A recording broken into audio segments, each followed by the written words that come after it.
Il y a encore des Africains, quand ils entendent fétiche, ils grelottent, ils ont peur. Ouh, ils vont me lancer ça. Ouh, elle va me faire comme ça. Ouh, fétiche. Écoute ça.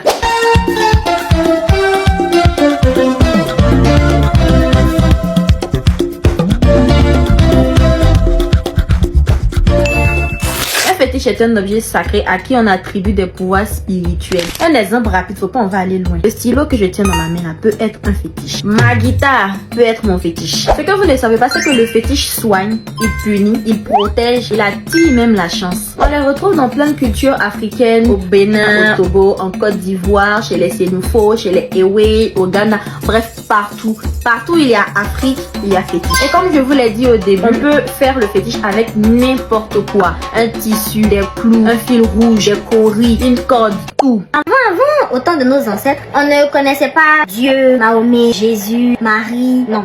Eux, c'était Nian, c'était le tout-puissant. Et c'est à l'arrivée des colons, avec la colonisation, avec certaines choses qui ont changé avec l'évolution, ils nous ont fait croire que ce n'est pas bon. Et qu'on appelle ça en bon français science occulte. Ceux qui savent pas la science occulte, c'est en gros tout ce qui est étudié, tout ce qui est invisible, qui est impossible à voir à l'œil nu, tout ce qui n'est pas scientifiquement prouvé. Mais quand on voit, on sait qu'il y a quelqu'un, mais on ne sait pas de qui est derrière, c'est ça. Moi, j'ai ça, on appelle science occulte. Ça m'a pas plu. Qui dit avantage, dit inconvénient. Le fétiche, s'il n'est pas bien pris, s'il n'est pas à la place qu'il veut, si on ne prend pas soin de lui, il peut détruire, ravager, même tuer. Dans la tradition africaine, il y a des personnes, dans des familles africaines même, il y a des personnes qui n'arrivent pas à enfanter. Il y a des personnes, pour avoir des enfants, c'est compliqué. Pour avoir de l'argent, c'est compliqué. Souvent là, remontez chez vos ancêtres, revoyez, fouillez, bêchez. Peut-être qu'il y a un fétiche quelque part à qui vous donnez pas à manger depuis 75 ans. Il a serré ses fesses comme ça sur ta famille. Jésus!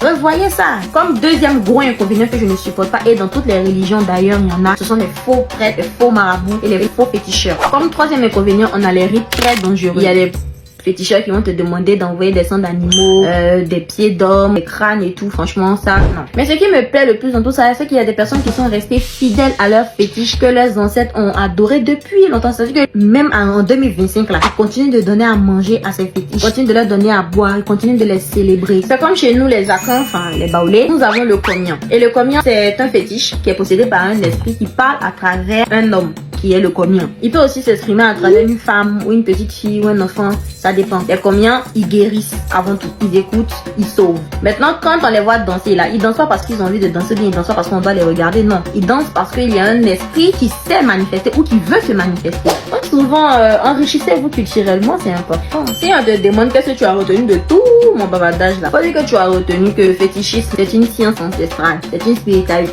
Il aime me blesser. Attention, hein. C'est une spiritualité très profonde. J'espère que cette vidéo vous a plu. N'oubliez pas de liker, de partager, de commenter et de republier la vidéo. Bisous bisous.